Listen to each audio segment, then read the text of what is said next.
जम्मू कश्मीर में इलेक्शंस अगले साल मार्च अप्रैल के बीच हो सकते हैं, ये कहना है Jammu Kashmir BJP general secretary Ashok Kaul का। उनका कहना है कि नवंबर 25 तक इलेक्टोरल रोल तैयार हो जाएगा और सभी वोटरों की लिस्ट जारी की जाएगी। जनवरी फरवरी में मौसम की वजह से जम्मू कश्मीर में इलेक्शंस नहीं होंगे, लेकिन पूरी उम्मीद है कि मार्च अप्रैल के बीच जम्मू कश्मीर में एक बार फिर से इलेक्शंस होंगे।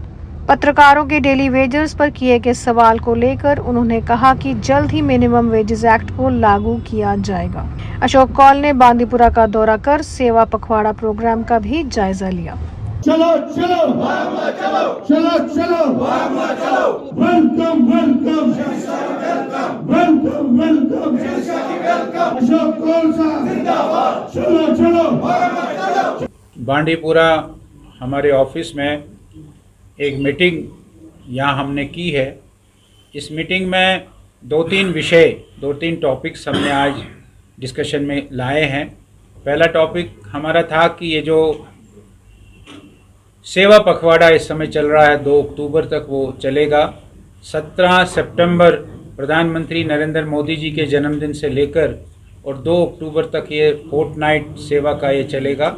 इसके बारे में पिछले दिनों हमने क्या क्या काम किए हैं और आगे जो दिन बचे हैं उनमें हमको क्या क्या काम करने हैं, इस पर हमने यहाँ चर्चा की। मैं आपको ये बताकर बड़ा हर्ष मुझे हो रहा है कि बांदीपुरा ने जितने भी कार्यक्रम थे, वो चाहे रक्तदान था, ब्लड डोनेशन था, वो चाहे फ़ोटो एग्जिबिशन था, वो चाहे फ्री मेडिकल कैंप्स लगाने थे, वो चाहे प्लांटेशन की ड्राइव थी, वो चाहे टीबी पेशेंट्स को अडॉप्ट करने की बात थी, इन सब कामों में बांदीपुरा ने बहुत अव्वल रहा है, बहुत आगे रहा है। ये सुनकर मुझे बड़ी प्रसन्नता हुई आज यहाँ अपने कार्यकर्ताओं के बीच में। जो इलेक्टोरल प्रोसेस शुरू हुई है, इलेक्शन कमीशन ऑफ इंडिया ने और यहाँ के इलेक्टोरल ऑफिसर ने जो इलेक्टोरल प्रोसेस शुरू की है, draft electoral rolls, draft voter list उन्हें दिए हैं। उन ड्राफ्ट वोटर लिस्टों पर BLO और हमारे कार्यकर्ता काम कर रहे हैं। हर पार्टी के BLA 2 होता है, BLA 1 होता है, वो काम कर रहे हैं। उसका भी हमने आज यहाँ जायज़ा लिया है और अपने कार्यकर्ताओं को ये कहा है कि 25 अक्टूबर तक इसका समय है। इस 25 अक्टूबर तक इसको बढ़ चढ़ कर करें और अधिक से अधिक नए वोटर, ये यहाँ जो वोटर हैं उनको बनाएं। इस प्रकार की बात हमने की। और हमारे गृह मंत्री अमित शाह जी का अब 5 तारीख को जो कार्यक्रम बारामूला में हो रहा है, हमने यहाँ बात की कि हमने नॉर्थ को चुना है इस बार कि नॉर्थ कश्मीर में हम ये रैली करेंगे अमित शाह जी की।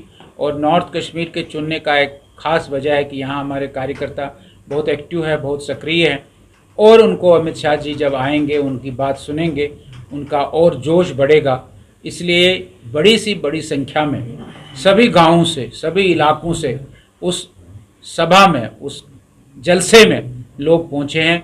इसकी बात हमने की है और यहाँ हमारे नसीर साहब ने हमको बताया कि 5000 से अधिक लोग यहाँ से उस रैली में जाएंगे। ये बहुत बड़ी बात है। यहाँ से अपनी व्यवस्थाओं में भी लोग जाने के लिए तैयार हैं। इस प्रकार की बात यहाँ आई है, ये सबसे बड़ी बात है। और 5 तारीख को अमित शाह जी का जो कार्यक्रम है वो नॉर्थ कश्मीर में बारामूला में बढ़ चढ़ कर होगा। ऐसा है कि एक नियम है कि डिलिमिटेशन हो गई, यहाँ 90 सीटें कारो हुई है। 90 सीटें कारो होने के बाद इलेक्शन ऑफिस ने यहाँ इलेक्टोरल प्रोसेस का काम शुरू किया है और हम सब जानते हैं कि जो उसका डेट्स आए हैं वो डेट्स ड्राफ्ट इलेक्टोरल रोल्स जो है वो उन्होंने दिए हैं और 25 अक्टूबर तक उनका समय है। BLO अभी सारे आपने देखा होगा काम कर रहे हैं और हमारे भी कार्यकर्ता काम कर रहे होंगे। उसके बाद 1 महीना उन्होंने इस वोटर लिस्ट को दोबारा से बनाने के लिए उन्होंने जो करेक्शन होगी वो करेंगे और 25 नवंबर के बाद वो फाइनल वोटर लिस्ट देंगे। 25 नवंबर के बाद जो फाइनल वोटर लिस्ट आएगा वो तकरीबन दिसंबर में आएगा। फिर हम सब जानते हैं कि दिसंबर और जनवरी फरवरी में यहाँ चुनाव नहीं होगा। हम आश्वस्त हैं कि मार्च अप्रैल में जम्मू कश्मीर में चुनाव होगा। अभी आपको 5 तारीख को सामने आएगा जब आप अमित शाह जी की रैली देखेंगे बारामूला में और वो पता लगेगा लोगों को कि भारतीय जनता पार्टी कितनी मजबूत है नॉर्थ कश्मीर में। हमारा कार्यकर्ता बहुत मेहनत कर रहा है और कार्यकर्ता गांव-गांव में जा रहा है, कार्यकर्ता हर कॉन्स्टिट्यूंसी में घूम रहा है, कार्यकर्ता हर पोलिंग बूथ पर घूमता है। ये सारी बातें जो है ये चुनाव के समय सामने आएंगी और आप देखेंगे जो हमारे स्टेट के प्रेसिडेंट रविंद्र रैना जी जो बात कह रहे हैं, पीछे भी यहाँ आए थे, आपसे भी उन्होंने बात की और उन्होंने घोषणा की कि इस बार 50 पार बीजेपी करेगी और बीजेपी का मुख्यमंत्री होगा। ये पूरी बिल्कुल मेहनत के साथ हमारे कार्यकर्ता, हमारे लोग कहते हैं, ऐसा मेरा मानना है। ऐसा है कि जब डेली वेजर्स का हमने 9,000 करवाया, 9,000 रुपया उनका हो गया और अभी आपने देखा होगा कि सरकार ने एक कमेटी बनाई है, उस कमेटी का रिपोर्ट भी आ गया है, मिनिमम वेजेस की बात आ गई है। उन मिनिमम वेजेस से आपने देखा होगा उसका जब आप अनुमान लगाएंगे तो अच्छी खासी रकम जो है एक डेली वेजर को मिलेगी। ये अब क्या है कि अनेक प्रकार के पुरानी सरकारों ने डेली वेजर्स लगाए थे।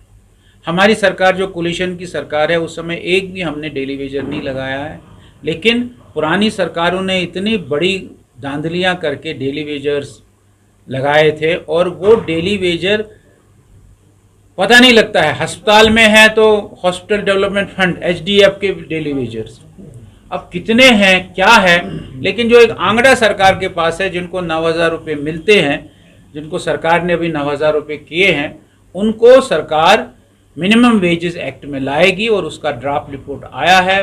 गवर्नर साहब अभी आएंगे, गवर्नर साहब उस रिपोर्ट को देखेंगे। हमारी एडमिनिस्ट्रेटिव कमेटी जम्मू कश्मीर की बैठकर डेली वेजर्स का जो मसला है वो बहुत जल्दी ही हल होने